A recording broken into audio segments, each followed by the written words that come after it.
Hello, this is Truth Be Told Transformation, and I'm your host, Bonnie Burkert. We are here to talk to you about tools for transformation and different techniques, skills, and ways to be tapped in to a higher consciousness. So today I've invited Llewellyn Cross to talk to us about one of his areas of specialization, hauntings. Hi, Llewellyn. Hi, thank you for having me here. So you've got a new book coming out. It's called The Witch's Guide to the Paranormal: How to Investigate, Communicate, and Clear Spirits. So let's first talk about you being a witch. And I know your Instagram handle is Wood Witch, and I know that you do folk magic as one of your areas of specialization, as well as an understanding of hauntings and spirits. So let's just start with you and your background of your practice, please. Absolutely. So I grew up in what I often call a magical family. I didn't really come from a place where people called themselves witches or really practice anything too specific, but I do have a lot of memories growing up of, my mother reading tarot cards for her friends at our dinner table and, blue candles full of black glass to get rid of unruly bosses and things like that. So it was something that was always kind of around me growing up. And it wasn't until I was kind of late childhood, like 9-ish, that I really kind of decided to put a name to it and kind of begin to look at witchcraft seriously and kind of realize that that's what was happening. At the same time, around then, I was going through what I would later come to call my download, which was a series of migraines that I had that were very intense, that went on pretty much every night for about a week, and then suddenly it stopped. After that, I began to have precognitive dreams. And then later on, the dead people began to show up. So it was something that was always kind of around me. And I made a point of educating myself about it and learning about it and doing the things that I needed to do, mostly to attempt to get a handle on it, on what was happening to me, which ended up becoming my magical and psychic education. And later on, my magical kind of path and my psychic path led me to doing paranormal investigation. So I ended up kind of where I am today, helping to kind of referee between the spirits and living humans and writing books about it as I go. Fantastic. Well, I'm, blessings that you were able to keep it together. I'm sure there's a lot of people that out there that are getting, you refer to them as downloads and having that discomfort, I'm putting it mildly, is probably extreme pain and scary, but you kept it together. And I think maybe the reference of your family made you look at it maybe not as something that was happening to you before you, and way to go lassoing that energy. Really, it's key, and I think we're all very much capable of it. So that would be one thing I kind of want to prompt our listeners to know. So let's talk about the paranormal investigation. Can you give us an example early on what that was like, and just what it is for one, and then some of your early explorations? Absolutely. So I approach paranormal investigation a little bit differently than some, where I don't tend to utilize a lot of tech. I love ghost hunting tech, paranormal tech. I'm just not very good at it. And I come with my own built in. So a lot of it for me doing paranormal investigation is I show up to a space, and this is kind of how I started doing it and continue to do it, is I'll show up to a space and I like to be alone in the space if I can. Yeah. And I kind of do a walkthrough and I see what kinds of energies I'm picking up, because the energy of the people who are inhabiting it can also influence the haunting as well. So that's something I want to know about. Is there a lot of fear in this place? Is there a lot of anger? Is there a lot of confusion? Things like that I want to try and pick up. And I also try and pick up on what kind of haunting is there. Do I feel spirits? And if I do, can I communicate with them, see maybe why they're there, as well as see if maybe it's not a spirit, but maybe it's a memory of something that had happened there before that is stuck in the space. Because understanding what kind of haunting you're working with is going to dictate how I go about handling it. Okay. So for me, it's a lot of kind of walking around the space. I have had people come with me and observe me doing this, and it's very boring for them because it's mostly just me walking around kind of talking to myself. But for me, from my point of view, it's a very active situation where I'm kind of trying to figure out what's happening. And then from there, I can make a plan of what to do. That's amazing. Like, I'm kind of envisioning what that must be like. And I could take this question a couple of different ways, but let me ask you first about the different hauntings. Absolutely. So, through my research and my experience, I've come to pretty much understand that there are four types of hauntings. We have a residual haunting, which is essentially a memory that gets stuck in a space. We have earthbound human spirits, which is essentially a ghost, a person who has passed on and decided to stay here on our side. We also have a poltergeist, which most people think is kind of a disruptive human earthbound spirit. But what we've come to learn is that poltergeist phenomenon is actually caused by living people who are throwing off a great deal of energy that has to go somewhere. And so it often creates this very strange activity, like objects stacking themselves or whatever you have in the house. Sometimes even like indoor weather events if it's very severe. And then last but not least, we have what we call an inhuman entity. And this is the one that's a very broad category. And a lot of people immediately, when they hear inhuman entity, they immediately think, oh my gosh, demons, something terrifying, something scary. But the inhuman entity category is vast with everything that's basically not a person. So that includes forest spirits, fairies, all kinds of things, spirits of the land or all kinds of things. Trust me, it's very broad, that can go into this category. And it does also include what I would refer to as something like a demon or a negative entity. But that's definitely just the tip of the iceberg when it comes to inhuman entities that you can run into. Okay, this is intense and it's a little scary. I have to admit, this is for me, this is a little bit of a scary subject. Are they always scary? Malevolent just seems like a pretty heavy word, but or is it sometimes just mischievous? Maybe do they want to help the people that they're hanging around because they're trying to help? Sometimes. Sometimes what people are running into is like spirit guides that may not be human spirits that are very concerning to them because they don't know what they are, or maybe they might seem rather aggressive. Other times it's simply misunderstanding. I do a lot of mediation between people and spirits. So for instance, I once was called to a case where a lot of very scary stuff was happening, but what the issue is this person had built a beautiful home in a forested area. And in order to do that, they had to cut down a lot of trees. And it angered the spirits that were kind of that forest, of that land. And so they had kind of a little bit of a misunderstanding. They didn't know that they had offended them. They didn't know how to fix it. And so we had to kind of mediate that situation. So it's not always something, like evil. It's not always scary. It can be mischievous. It can simply be a misunderstanding a lot of the time as well. So a lot of this work isn't always too terrifying. Sometimes it is, but not always. That's incredible. So it's very, very interesting about the trees. I mean, because again, we always think of it, we think of ghosts, and we don't necessarily think of things like you mentioned fairies or nature spirits being part of this. So it's intriguing. It definitely is very, very intriguing. And to kind of tap in and to imagine this. So, and imagine all the possibilities. Now, have you ever gotten into a situation that it was very, very hard to clear and maybe you couldn't clear a place? Yes, actually, we ran into that a couple of times. So on my team, I work with a bunch of people who work like me, where my paranormal team is mostly psychics, and our job isn't necessarily to investigate as much as it is to do what we call a resolve, or to reach a resolution. So we show up and we like to fix it.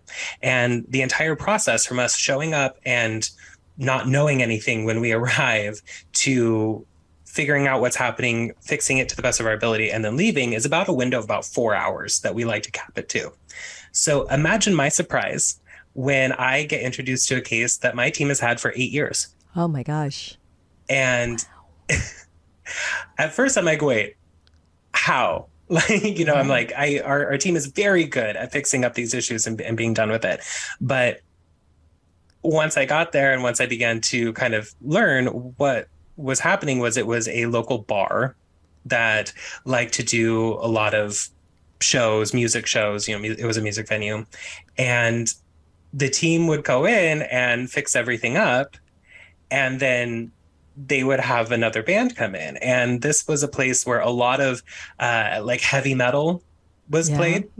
And every so often there were invocations to Satan, and on occasions Yeah. an animal sacrifice on stage, and going up into the green room where the bands would stay, there was a lot of energy there where I was immediately like, okay, so people are in here using drugs and playing with Ouija boards. And they're like, oh, yeah, that happens a lot.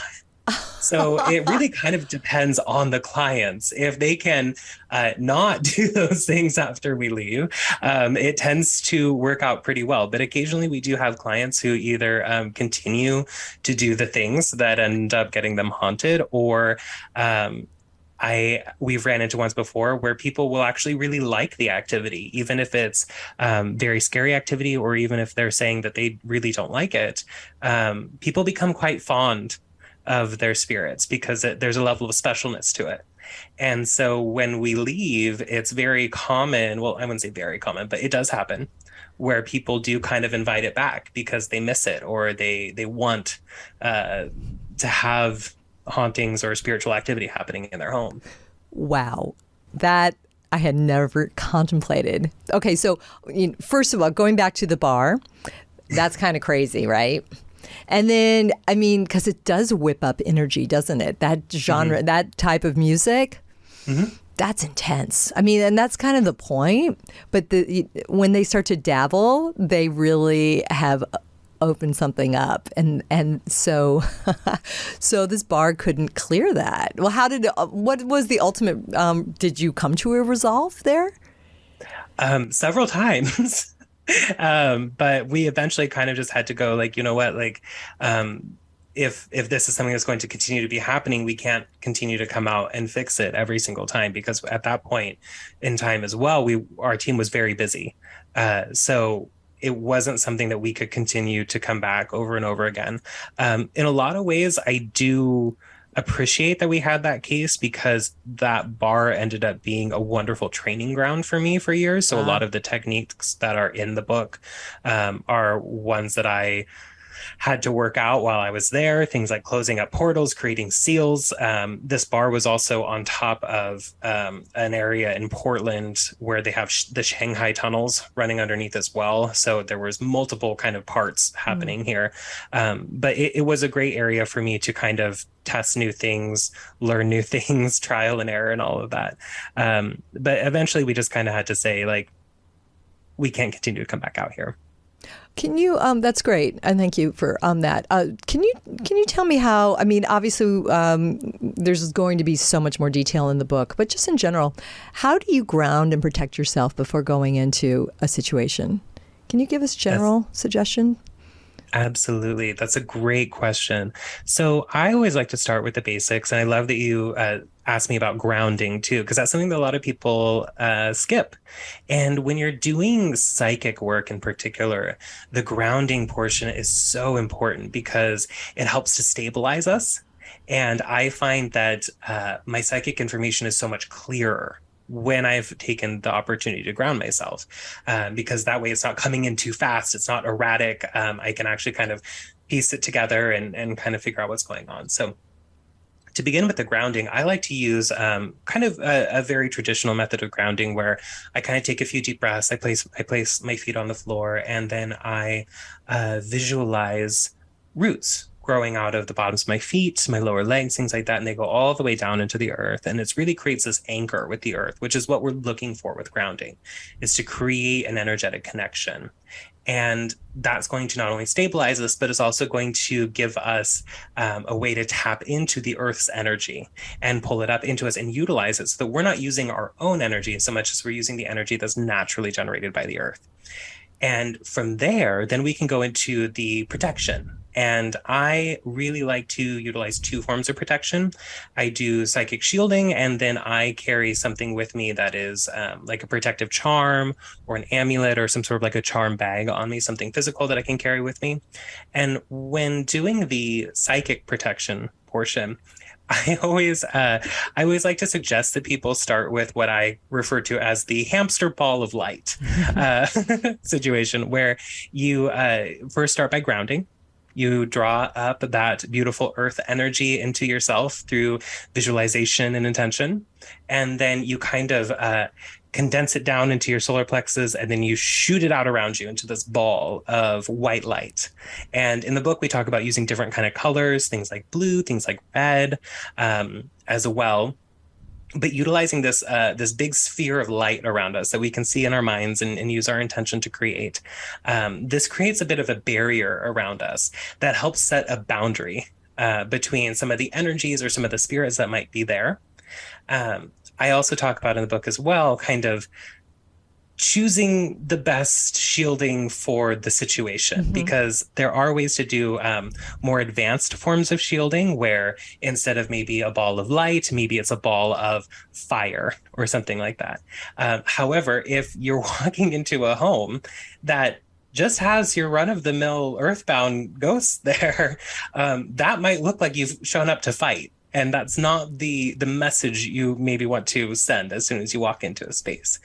So unless we have a real reason to believe that something there is after us, it's best to use something that's a little gentler, that just kind of says, this is my space and that is your space. And we're just going to have a conversation that's very helpful, so we don't send the wrong message. Excellent distinction. So let's talk about, it's the earthbound spirit. Is that what you refer to it as? Yeah, an earthbound human spirit. Earthbound human spirit. So tell us a little bit more about that. I'm trying to sort of have the distinction between these four categories. Absolutely. So a ghost. Now, is this something that we could potentially see? Oh, yeah. Okay. Oh, yeah. A lot of people end up seeing ghosts all the time. Yeah. Kind of depends on the situation. A lot of times when people have a moment where they do see something like that, it's when they're often doing something a very general, kind of what we would call a mindless task, something like doing the dishes or folding laundry, where, you're kind of just left to have your mind wander, because this is an excellent way to open up the psychic senses as well. So when I do mediumship readings, I'm attempting to induce that state of mind, kind of like when people are in the shower and they get a lot of good ideas, it's because they're not really thinking about it. And so when people are doing these kind of general tasks, is when they'll often end up having a paranormal encounter or having a psychic event happen, because they're kind of placed into the state as well. It's funny you should mention doing dishes, because I had something happen and I was doing dishes. So, I've had a few instances and it involved electronics. So I had like an old CD tuner, radio, something player going on, and I'm too scared to even think about it right now. I think it wasn't plugged in, but it was still going on. I'm not sure about that part. It shouldn't have been working, and it was somehow working. Years and years and years ago, I'm in a very old house in the Hollywood Hills. Years ago, living in New York City, also very old place, and somebody had died on the second floor. My TV used to go on without explanation. I'd come home and the TV would be on. And somebody would say, it's the taxi driver's radio signals turning on cable. This is a long time ago. This was like earlier days of cable. It wasn't even Wi-Fi time. It was like, maybe. I mean, it was kind of good to think that, because it made me less scared at the time. But fast forward, I wanted to ask you, I mean, it seems like electronics have been affected. I know other friends that have dealt with that too. Curious why that? Why electronics? I mean, I have a sense of it, but I want to hear you say it. So I think it's for two reasons, and it kind of depends on what it is. So when you're talking about the radio is essentially a communication device, and it has been since the early days, where we're either sending or receiving signals. And that's what a lot of ghost hunting tech or equipment is for, is to try and kind of be a communication device. I always tell people that none of the tech is there to be a ghost detector. None of it can really do that, but it does create opportunity for communication. There is, I'm completely blanking on his name. There was a guy who was doing seances, I believe, in France or Italy. It was one of those countries in Europe, where he would do it through unplugged radios that were not connected to anything. They'd even go through and like disconnect all the mechanisms or whatever, but they they'd begin to turn on and voices would come through, and he'd sit there and just kind of like poke the buttons and kind of twist the knobs and things like that until the voices would come through. And it was a very interesting thing to watch. And I've always kind of wanted to go and be a part of it. So it could be a possibility that something might be trying to utilize something like a radio to try and say hello, to try and communicate with you. At the same time, something curious about earthbound human spirits, the spirits of human people who have died and have stayed in our plane, is that they have certain rules, certain things that they need in order to stay here. And one of the things that they really need is energy. And people think that they get this energy from things like electronics. In my experience, and the experience that I've heard from other psychics and mediums as well, is they aren't actually getting the energy from the electronics. What they get it from is they get it from us. They get it from people, from our emotional energy, from our kind of our living energy, everything that we're kind of constantly giving off as people. And that's also why I feel like a lot of places are haunted, because they're very populated. So places like movie theaters, shopping malls, things like that tend to be very haunted because people are there. And so what happens is we'll be around some sort of a device like your television or your radio.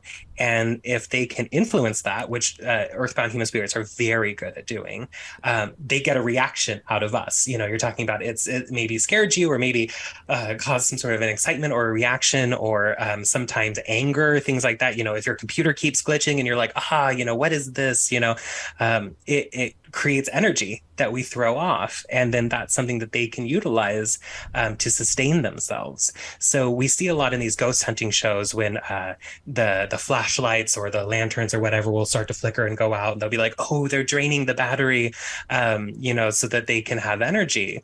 But what they're not noticing is that when it starts to flicker and go out, all the paranormal investigators get really excited, and that's kind of more, at least I believe, what's happening is they're really trying to get our reaction more than they are, you know, feeding on something like electronics. That's very interesting. And I remember the story.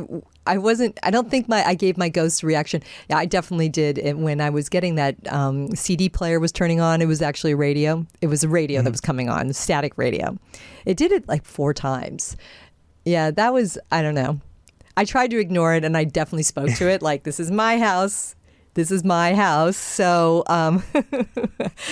so that would be, you know, and I mean, I don't know if you want to give a suggestion to us about, you know, what to do when you encounter it one-on-one like that. I think I maybe burned some sage and lit a white candle. Yeah. Perfect. And I like that your first instinct was to talk to it, because that's always my first suggestion. Is when people are like, I think I have a ghost in my house. What do I do? And I'm like, well, have you tried talking to it? And they're like, oh, no. And you'll find that a lot of the times ghosts, they're simply, I mean, I've lived in several apartments where I've had kind of, you know, ghostly roommates, so to speak. And the best thing to kind of do is just kind of go like, hi, this is my name. Like, I'm Jay. If you're going to stay here, that's great, but maybe here are some ground rules. I love to put in some ground rules, set up some boundaries, because a lot of the times ghosts will actually respect them. And so a lot of times people fear, they're like, oh gosh, like there's this ghost in my house. I'm worried that they're watching me in the shower. That's a very common fear that people have about ghosts. And so, or maybe they know that the ghost isn't scary, but it is bothering their children at night, or things like that. Oh, right. And so you can just say like, hey, I understand that you're here. Maybe this was your home. That's great. However, we're living here now. I would really appreciate it if you didn't watch me in the shower, if you stayed out of my children's room. And if you need something from me, or if you want to get my attention, maybe, you know, ring the wind chimes that we have hanging up in the corner instead of poking me or something like that. That might freak me out.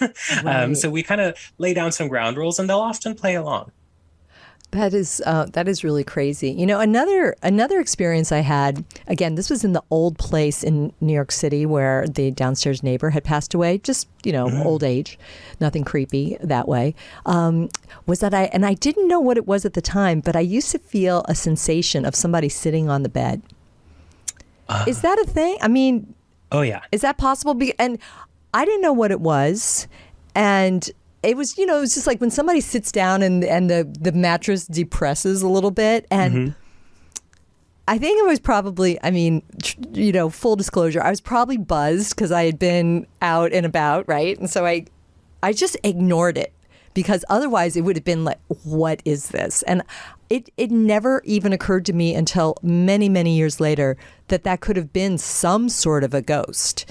I just ignored it away. So is that a tactic, or might I have been better served just taking it full on calmly and saying, okay, this, and doing the protection exercises and things like that? Again, I think I just probably rolled over with my blanket really, close and just tried to ignore it away. But what does one do in a situation like that? I mean, if there's a hint that it could be a spirit of some sort, go ahead and proceed with protection and addressing. Yeah.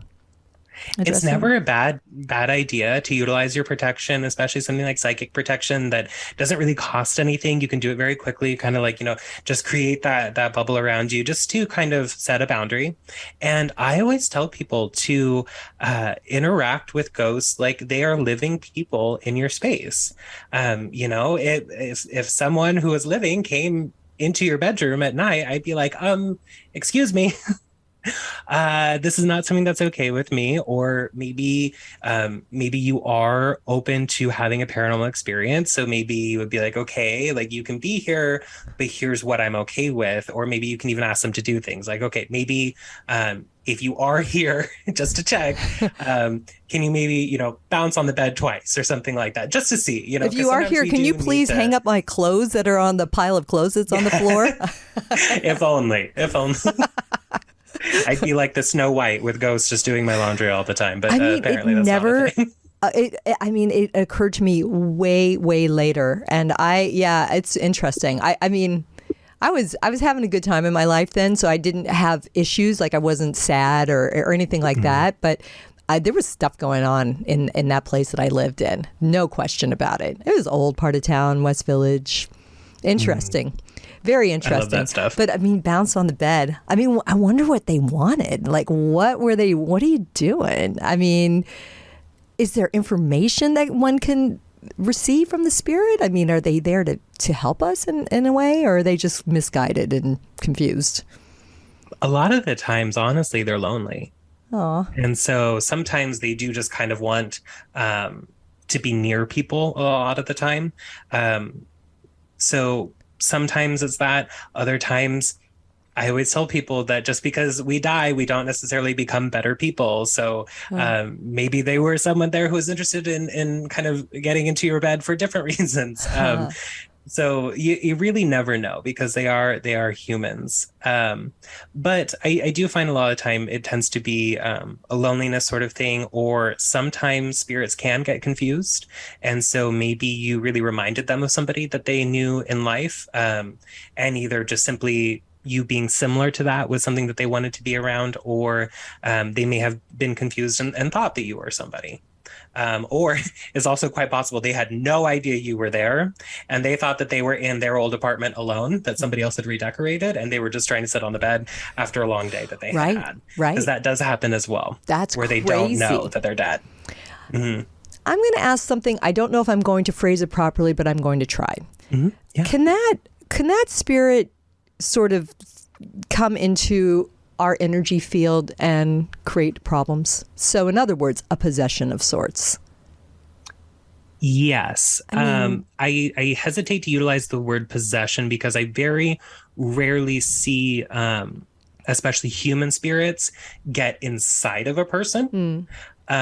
They can, however, enter our energy field and they can interact with us in certain ways. It's not quite as easy as like Hollywood makes it seem, where they just kind of like do it automatically. It's a bit more of a process because we do have a bit of an energetic immune system that's naturally present. Beautiful. And we also have a say in what happens to our energy. So it's not quite as easy as them just deciding to do it. But they can enter our energy field and they can attach to us. And when they attach to us, that can, well, first, there's kind of two layers to it. They can kind of come near and then they can influence us. So spirits that are very sad might make us very sad, or spirits that are vindictive might incite a lot of fighting between us and our loved ones. Or maybe if they had addiction issues, they might aggravate some of our own that we may have. So there's kind of like that level of influence, but then they can also attach to us, which then not only really makes that influence a lot more aggressive, but they can then directly kind of feed on our energy. So a lot of times when people do have an attachment, they'll often feel very tired. They'll often start acting out of character because they begin to act a bit in the manner that that spirit would have.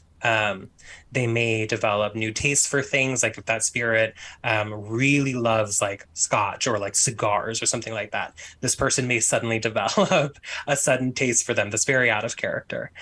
So this can happen. It's not something that really happens very frequently, but it can happen.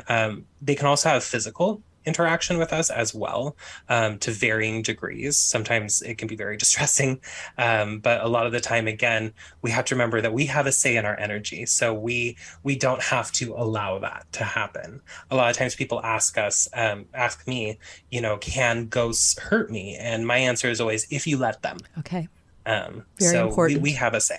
Very important. Okay, thank you for that. Because again, we want to share tools here, and I'm giving you some of my own stories that I wasn't proactive. Well, no, more recently I was, but long ago, and who even knows? I mean, who knows if it matters or not? We'll never know that story for sure. So these are some very interesting stories about these are the inhuman entities. Is that what we've just been describing? Oh, those are ghosts, this is the like just human people that are here. This is the earthbound yes. Spirits, right? Okay, so let's talk about some of the inhuman entity stories and help me understand. And one thing in particular I want to ask you, could they be extraterrestrial? Is there a distinction of what we refer to as extraterrestrial? Because these are all, we're talking about different dimensions here. Right? These spirits are living on different planes. And I would love to hear your distinction between those. That is such a great question, because I often joke that all paranormal roads eventually lead to aliens. But especially on this show. Right? Especially. So I do think that there is a distinction between spirits and extraterrestrials. However, I often find, I'm going to contradict myself immediately, that extraterrestrials are spirit entities. I have come across several things that have led me to understand that a great deal of extraterrestrials are without bodies, or bodies are not a necessary thing for them all the time.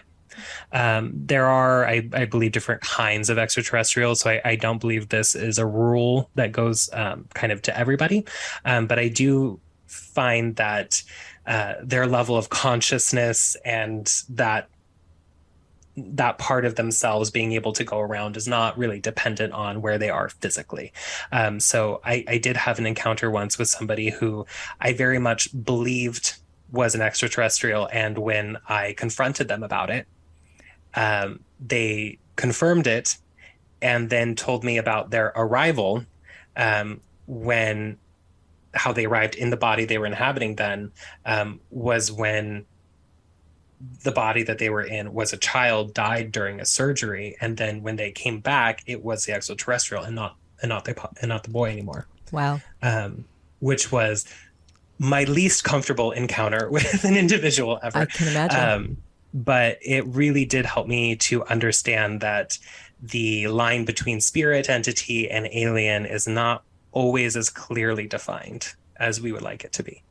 Right on. Okay, it gives us something to contemplate a lot, and really opens up the possibilities of, it's almost like all aliens, not all spirits are alien or extraterrestrial, but all ETs are potentially spirits, Have right? a spirit component. Yeah. Yeah. I mean, Yeah. and again, I think we're just sort of having an understanding of the different dimensions on which this is being experienced, right? And that's what you do, correct? So that's how you do your work, is that you're able to access that through your, again, through a safe way, through a very experienced manner that you're able to access and these, I guess, those different dimensions, those different energies in different spaces. So can you go into any room and feel an energy, or are there places that are fully clean? I rarely find a place that I would call fully clean and without any sort of energy, simply because I tend to have a very animistic viewpoint where all things have a spirit or have an energy. But you'd be surprised how often we get called to hauntings that are in beautiful new developments, new construction, brand new. Nobody's ever lived in them before.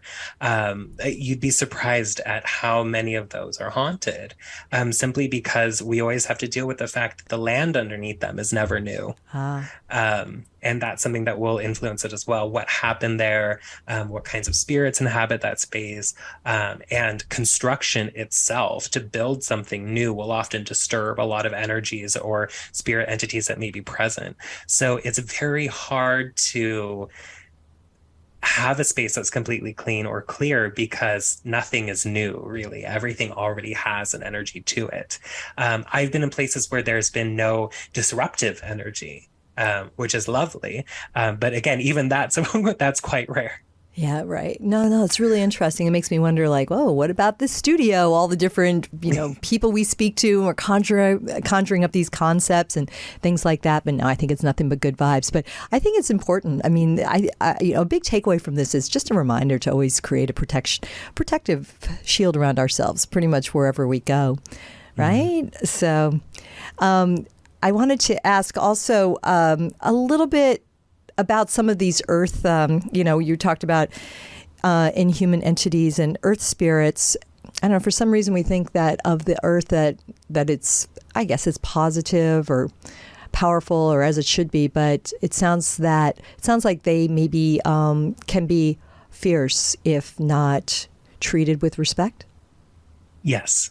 Absolutely. I have come across many beautiful energies and spirits out in the forest, and the kind of these natural places that they're, really wonderful, but they can be disturbed, and they can very much not take a liking to that, because we have to realize too that in earth terms, humans are very new around here. Yeah. We're very new and we're very disruptive, and they have been here for millions of years, if not more, before we have. And so our need to kind of show up and kind of elbow our way in is not always taken well.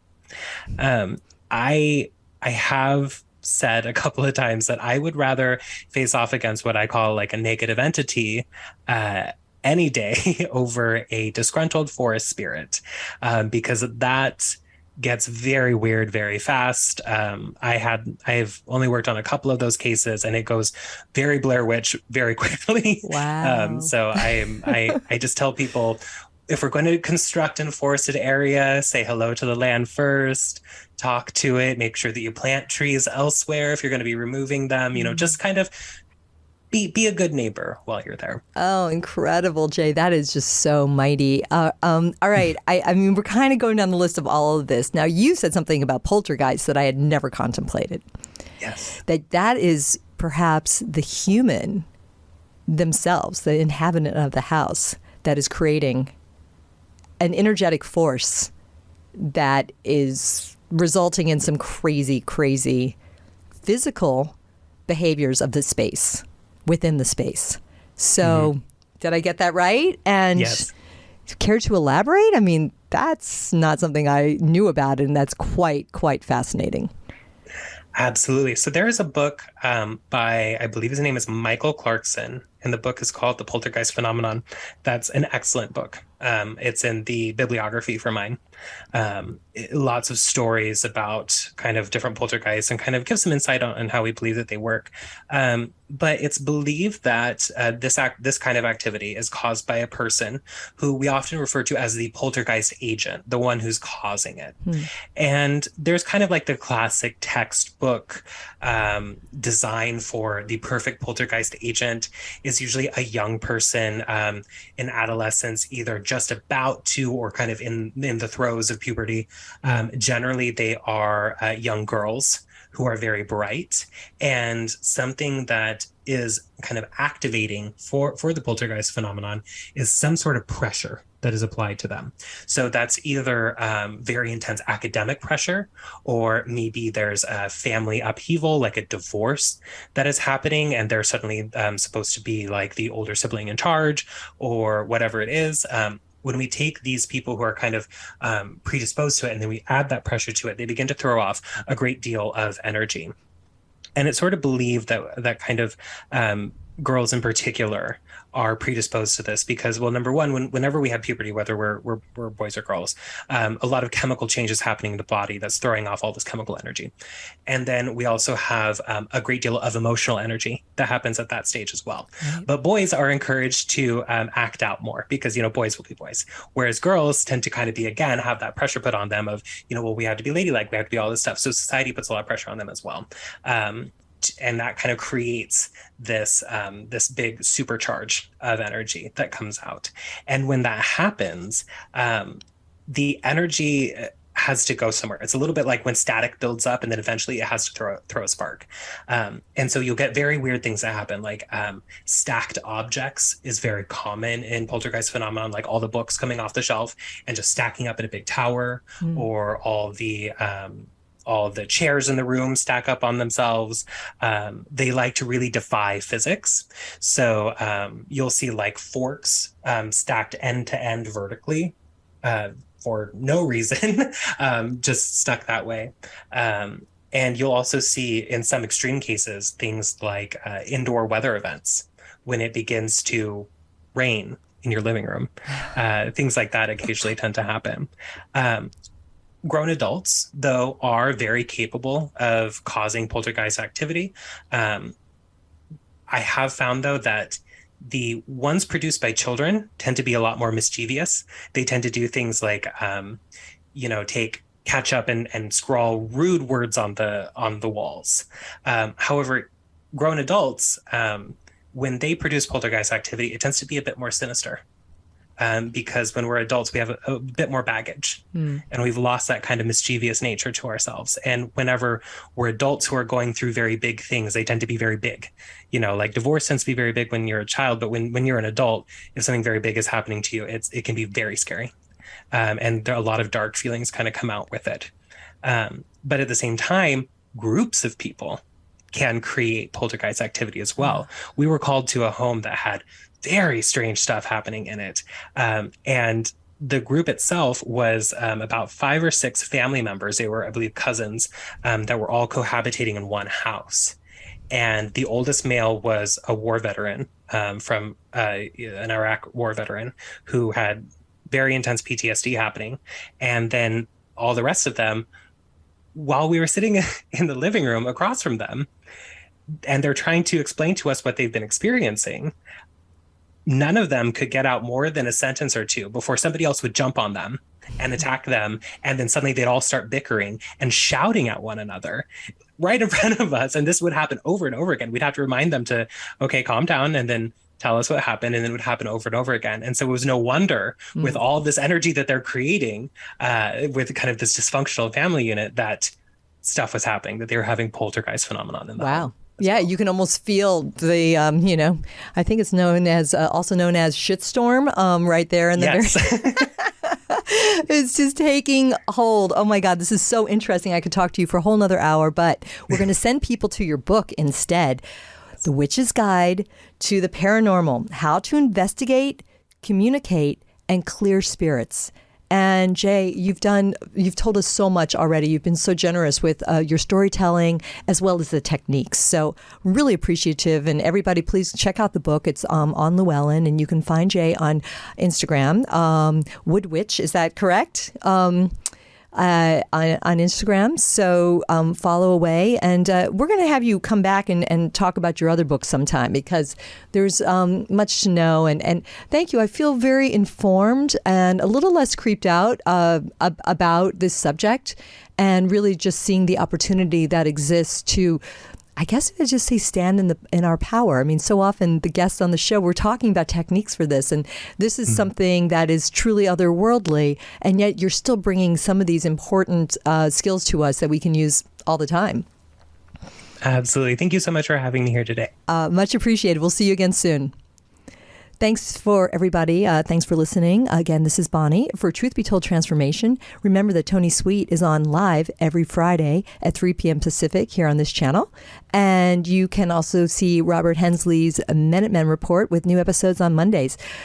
Be sure to follow, subscribe, share, and let us know if you have ideas for cool shows and what you think about it. We would love to be in touch. Until the next time, stay clear and shiny, and peace, love.